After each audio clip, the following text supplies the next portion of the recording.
Assalamualaikum warahmatullahi wabarakatuh. Selamat pagi teman-teman semuanya.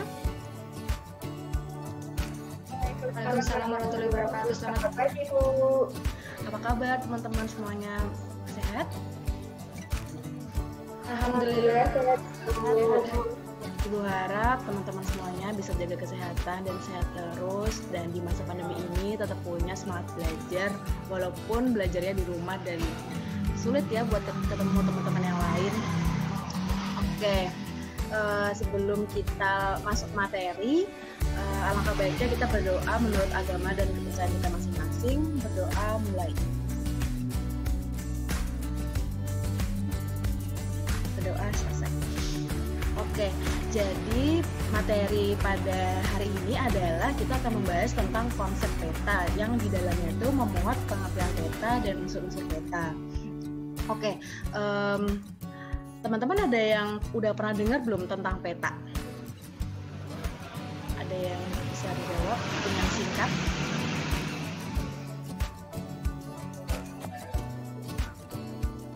Peta itu gambaran permukaan bumi dalam bidang datar, bukan sih, Bu?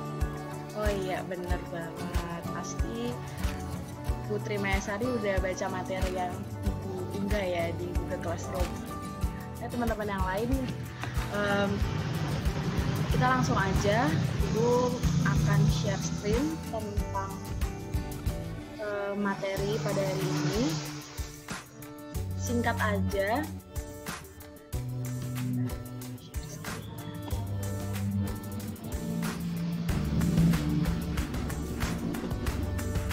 Apakah PowerPoint-nya udah masuk ke tim teman-teman semuanya? Ya, Bu. Oke, jadi materi hari ini itu konsep dasar peta, pengertian peta dan unsur peta. Oke, di sini menunya ada materi, ada tulis, dan ada rangkuman. Tadi seperti yang disampaikan sama Mbak Putri Mayasari, kalau peta itu adalah gambaran permukaan. Jadi seperti yang disampaikan sama Mbak Putri Mayasari, bahwa peta itu adalah gambaran keadaan permukaan bumi, baik keseluruhan atau sebagian yang diperkecil dan ditampilkan pada bidang datar dengan menggunakan perbandingan skala tertentu. Nah, di sebelah kiri ini ada contoh peta. Lalu menurut Erwin Rais, ya, beliau ini adalah seorang kartograf. Beliau memberikan definisi peta itu adalah gambaran konvensional permukaan bumi yang diperkecil dengan berbagai kenampakan dan ditambah tulisan-tulisan sebagai tanda pengenal. Lalu ada juga definisi dari International Cartographic Association, mendefinisikan peta sebagai suatu gambaran atau representasi unsur-unsur kenampakan abstrak permukaan bumi dan benda-benda angkasa.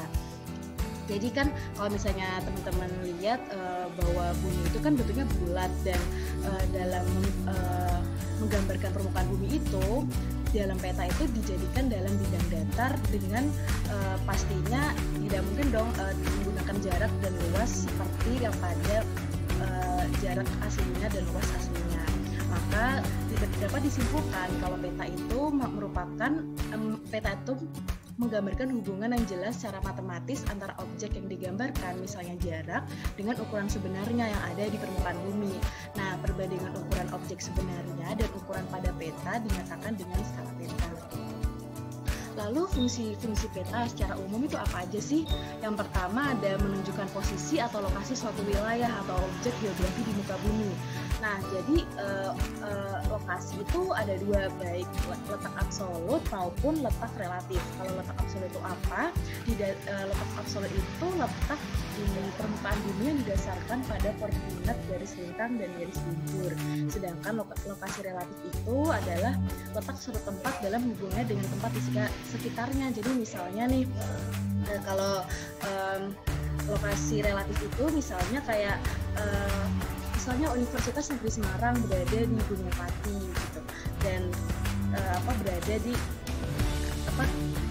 wilayah Sekarang, sebenarnya seperti itu. Lalu fungsi peta yang lain adalah memperlihatkan kecenderungan bentuk, misalnya benua, pulau, dan arah pembangunan. Lalu untuk fungsi peta secara umum yang ketiga adalah memperlihatkan ukuran baik luas daerah dan jarak.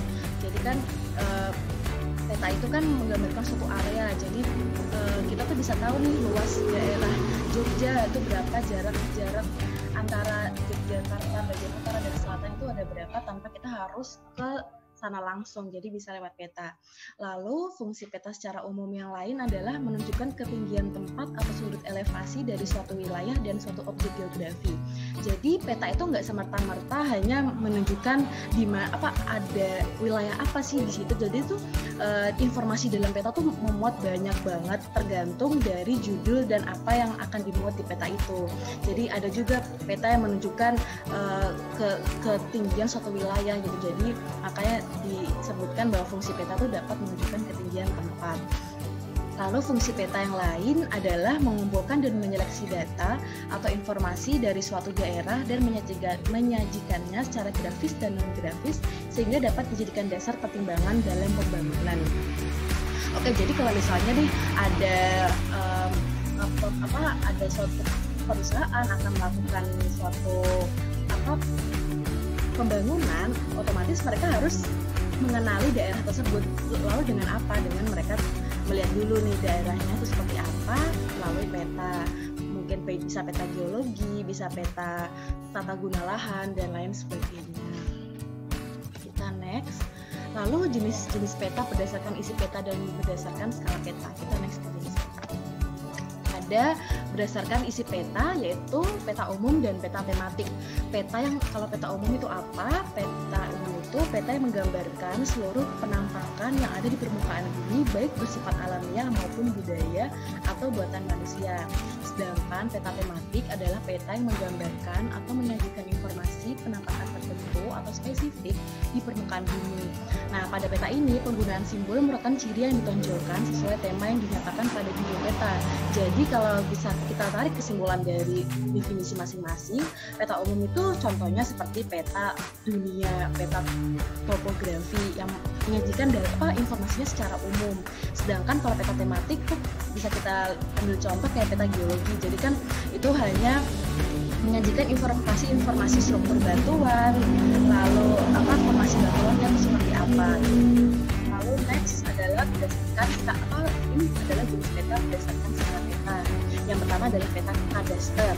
Peta kadaster adalah peta yang memiliki skala antara 1:100 sampai dengan 1:5000. Contohnya adalah peta hak milik tanah. Lalu yang kedua ada peta skala besar, yaitu peta yang memiliki skala antara 1:5000 sampai dengan 1:250.000. Contohnya adalah peta topografi. Lalu peta skala sedang, peta yang memiliki skala antara 1:250.000 sampai dengan 1:500.000. Contohnya peta kabupaten provinsi atau provinsi. Lalu ada peta skala kecil, yaitu peta yang memiliki skala antara 1:500.000 sampai dengan 1:1.000.000. Bisa diambil contoh peta provinsi di Indonesia. Yang terakhir ada peta geografi, adalah peta yang memiliki skala lebih kecil dari 1:1.000.000.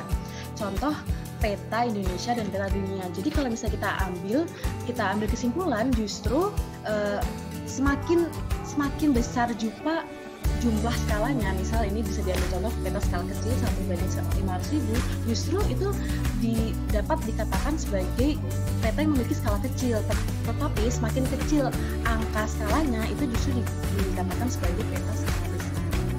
Seperti itu. Lalu kita mulai masuk ke komponen-komponen peta atau bisa dikatakan sebagai unsur-unsur peta. Apa saja?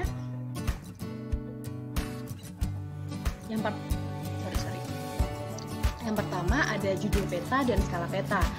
Judul peta itu memuat isi peta, biasanya diletakkan di bagian tengah atas peta atau dapat juga diletakkan di bagian lain dari peta. Jadi sebelum kita pasti hal pertama yang kita lihat dari peta adalah judulnya. Apakah judul peta ini sesuai sama informasi yang mau kita cari atau enggak gitu. Dan pastinya judul peta itu memuat informasi yang ada di peta itu nanti. Yang kedua ada skala peta. Skala peta itu merupakan perbandingan jarak antara dua titik sembarang di peta dengan jarak sebenarnya dan satuan ukuran yang sama. Nah, rumus mencari skala peta itu adalah jarak objek di peta dibagi jarak objek di bumi. Nah, skala peta ini dapat dibagi menjadi 3, ada skala bentahan, skala garis, dan skala kata. Nah, skala peta ini tuh bisa dicontohkan misalnya jarak dari Pati ke Semarang. Nah, itu kalau misalnya di permukaan bumi secara nyatanya itu berapa, itu bisa diwakilkan di peta dengan menggunakan skala. Oke, sekarang next. Ini kita kembali ke ada gambar muka peta nih. Nah, kalau misalnya dari tadi yang sudah disebutkan dua komponen bumi dan skala, apakah ada salah satu dari teman-teman yang bisa memberitahu nih di mana sih yang termasuk judul peta dan mana yang termasuk skala peta? Saya, Bu. Oh iya, Amalia Rojani ya? Ya. Ya, silakan. Itu, Bu, kalau yang judul itu yang ada tulisannya Peta Kepadatan Penduduk Kabupaten Demak tahun 2016. Kalau skala peta itu yang tulisannya skala 1/200.000, terus yang ada garis skalanya itu, Bu. Oke, berarti benar banget yang disampaikan oleh Amalia Royani. Terima kasih sudah membantu menjawab. Jadi tadi seperti yang sudah Ibu sampaikan bahwa judul peta itu memuat informasi yang ada di peta. Seperti kita lihat, peta kepadatan penduduk. Jadi isi-isinya yang memuat tentang bagaimana sih kepadatan penduduk di daerah Demak pada tahun 2016. Lalu skala peta, di sini terdapat dua skala peta. Yang pertama adalah skala angka dan yang bawahnya ini adalah skala garis. Kita langsung ke next komponen yang lain, yaitu ada legenda. Legenda merupakan penggambaran fenomena permukaan bumi. Penggambaran fenomena permukaan bumi itu kan perlu ya simbol-simbol. Nah, makanya legenda pada peta itu harus menerangkan arti dari simbol-simbol yang terdapat pada peta. Legenda harus menjadi alat untuk mempermudah dan membantu pemahaman para pembaca peta. Nah, untuk orientasi arah itu memiliki kegunaan untuk menunjukkan nih di mana arah utara, selatan, timur, dan barat. Tanda orientasi dicantumkan pada peta untuk menghindari kekeliruan. Nah, untuk legenda itu pasti kan di peta tuh banyak simbol-simbol ya, entah itu simbol tempat ibadah, entah itu simbol ibu kota provinsi, ibu kota kabupaten. Nah, di legenda ini maka dijelaskan nih simbol-simbol yang ada di buka peta itu tuh artinya ini, artinya itu. Jadi orang yang membaca peta itu tidak kebingungan saat membaca peta. Oke, seperti yang tadi, kira-kira ada yang bisa memberitahu nggak mana yang termasuk legenda dan mana yang termasuk orientasi arah? Saya, Bu. Oh iya, Mbak Putri Mayasari, silakan. Kalau yang legenda itu yang ada garis sama ada kotak-kotak berwarna penyitu yang berisi informasi paling penting. Kalau untuk arah orientasi itu yang arah mata angin yang ada tulisan U atau arah utaranya yang menunjukkan arah ya. Sari sudah menjawab dan betul banget. Legenda dan orientasi arah. Legenda itu yang memuat informasi-informasi pada peta. Nah, untuk di sini simbolnya itu ada simbol garis, yaitu berupa batas kabupaten dan batas kecamatan. Lalu yang kotak-kotak itu bisa klasifikasi lah. Untuk 1739 sampai 1051 itu berarti rendah. Nah, lalu untuk orientasi arah, betul, ini yang pada umumnya memang hanya menerangkan bagian utaranya saja gitu. Terima kasih Mbak Putri Mayasari. Lalu next komponen ada simbol peta. Nah, kalau tadi sudah ada legenda, sekarang ke simbol petanya. Simbol peta itu dalam peta harus memenuhi berbagai persyaratan sehingga dapat menginformasikan hal-hal yang digambarkan dengan tepat. Antara lain, yang pertama sederhana, yang kedua mudah dimengerti, lalu tidak membingungkan dan bersifat umum. Jadi kan karena simbol itu tuh mewakili suatu kenampakan yang ada di permukaan bumi, jadi kan tidak boleh jauh-jauh dan tidak boleh susah gitu untuk dihafal oleh para pembaca peta. Jadi itulah kenapa simbol peta tuh harus memiliki persyaratan itu tadi. Nah, ini tabel ini ada contoh dari simbol-simbol peta dan klasifikasinya. Ada berdasarkan bentuk, berdasarkan sifat, dan berdasarkan lokasi serta fungsi. Untuk berdasarkan bentuk ada simbol titik, simbol garis, simbol wilayah, simbol aliran, simbol batang, dan simbol lingkaran. Kalau simbol titik itu bisa kayak ibu kota negara, ibu kota provinsi, lalu simbol garis itu sungai, lalu jalan raya, sedangkan simbol wilayah itu seperti area rawa, danau, sawah gitu. Habis itu berdasarkan sifatnya itu dibagi dalam simbol kualitatif dan simbol kuantitatif. Seperti yang kita tahu, tentunya kalau kuantitatif itu menyatakan angka ya, menyatakan keterangan yang melibatkan angka gitu. Seperti kalau misalnya kalau simbol kualitatif ini ada contoh simbol tanah humus, tanah andosol, tanah megalit. Berarti di dalam itu berarti dia menentukan peta jenis tanah gitu. Lalu tadi yang ini simbol kuantitatif itu ini contohnya ada 100 orang per kilometer persegi, berarti itu padat banget kan, dalam 1 kilometer persegi ternyata ada 100 orang yang tinggal. Itu harus itu berarti diklasifikasikan dengan warna hitam yang artinya padat. Lalu untuk simbol berdasarkan lokasi serta fungsi, untuk yang lokasi itu simbol-simbol di wilayah daratan antara lain gunung, kota, dataran rendah, kereta api, dan jalan raya. Sedangkan simbol berdasarkan fungsi itu simbol budaya. Jadi misalnya ada seperti candi, keraton, dan taman buatan manusia. Lalu seperti pertanyaan tadi, adakah teman-teman di sini yang bisa memberi contoh di manakah simbol yang ada di peta ini? Mungkin ada yang bisa menjawab.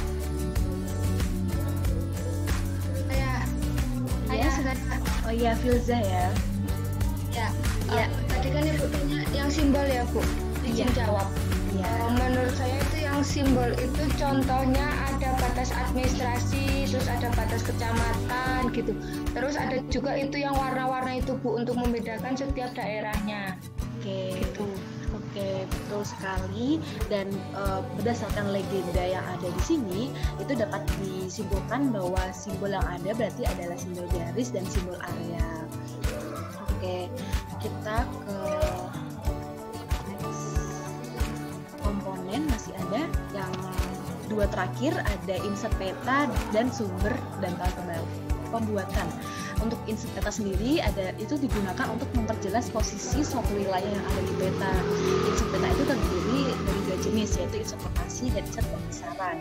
Lalu untuk yang kedua adalah sumber dan tahun pembuatan peta. Nah, jadi ketika yang akan membuat peta itu kan pasti memerlukan sumber ya untuk mengetahui informasi-informasinya. Nah, sumber data peta itu dapat diperoleh dengan dua cara, yaitu survei langsung ke lapangan yang merupakan data primer, atau bisa menggunakan data-data yang telah ada sebelumnya yang bisa disebut dengan data sekunder dan seterusnya.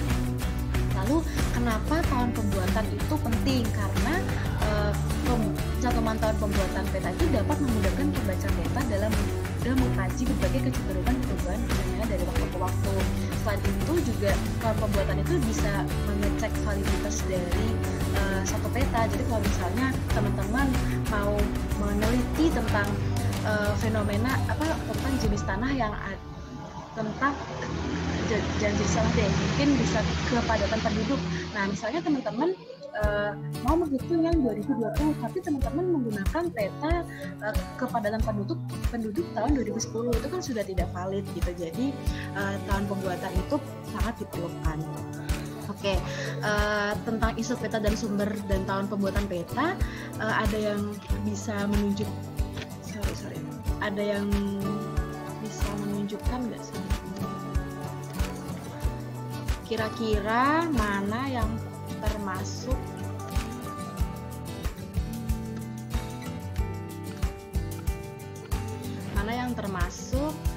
insert peta dan sumber dan tahun pembuatan?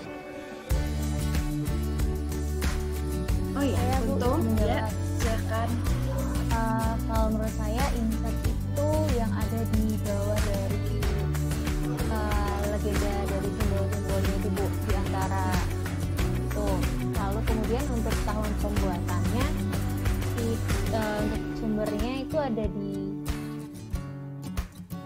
Wait, ini apa? Cut dulu. Itu apa?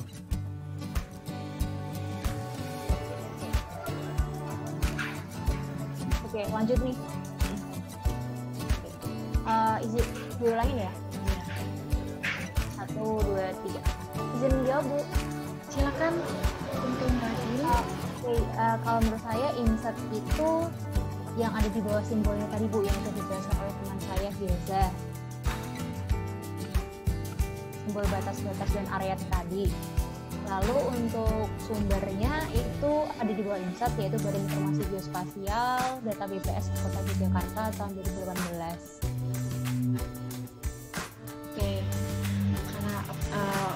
Untuk tahun pembuatan ternyata tidak ada di sini, tapi bisa dilihat dari mungkin judulnya bisa jadi sama. Oke, untuk insertnya itu betul.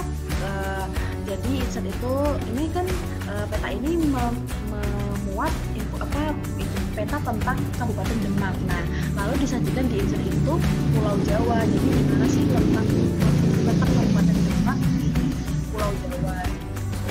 Terima kasih waktu. Lalu kita ke kuis.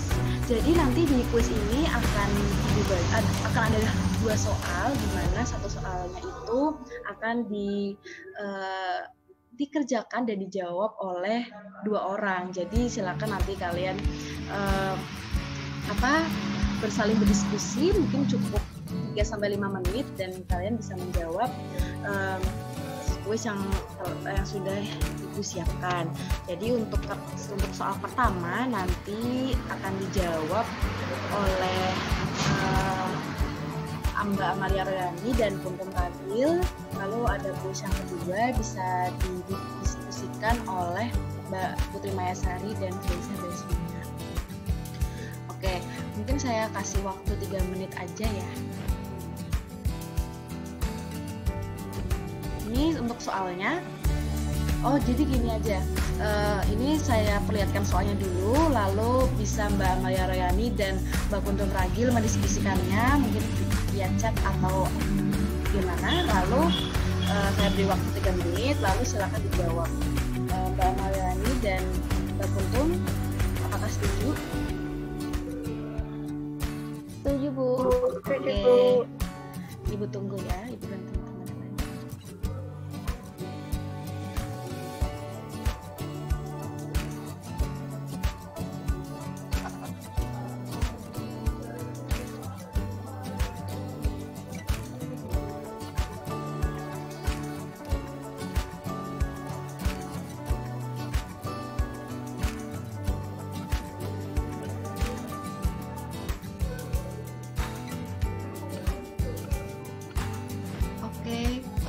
Apakah Mbak Amalia Royani dan Mbak Kuntum sudah bisa menjawab kuis yang sudah disediakan?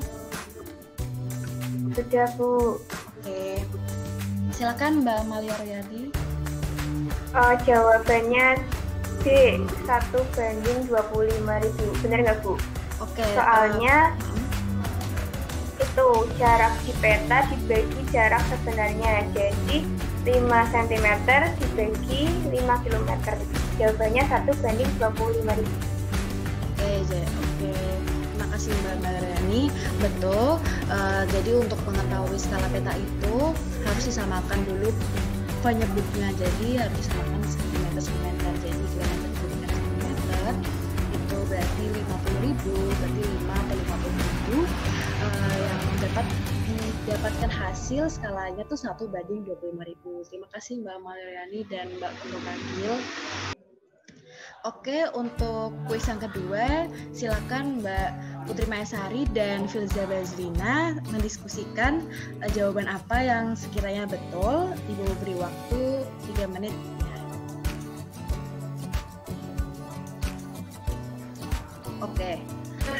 Oke, siapa yang mau menjawab antara Mbak Putri Mayasari dan Mbak Felicia Basmina? Felicia, Bu. Oke, silakan.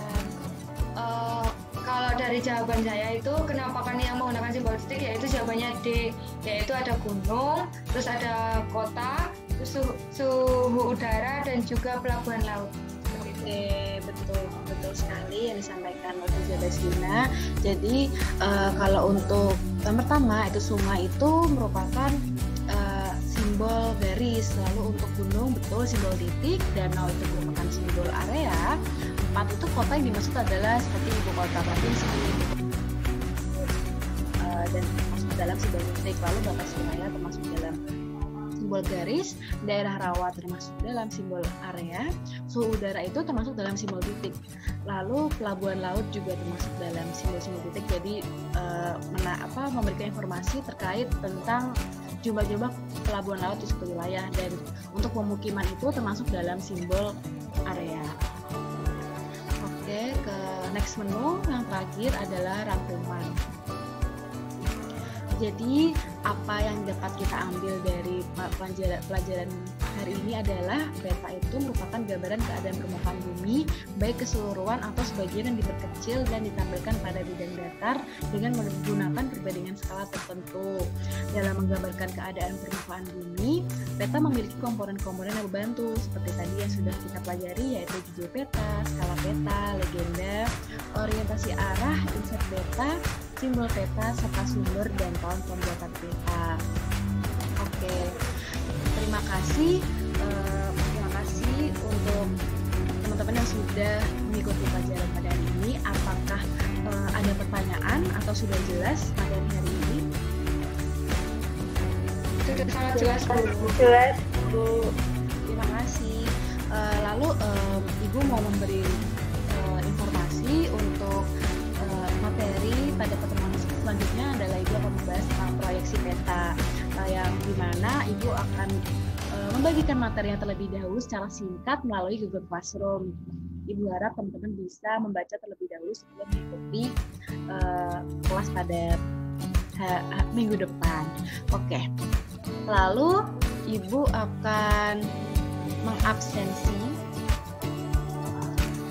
kehadiran teman-teman. Oke. Yang pertama, nanti teman-teman bisa raise hand atau menyalakan mikrofonnya ya. Untuk pertama, Amalia Royani. Hadir, Bu. Kedua, Filza Baslina. Hadir, Bu. Dan ketiga, untuk Radio Putri. Hadir, Bu. Dan yang terakhir, Putri Mayasari.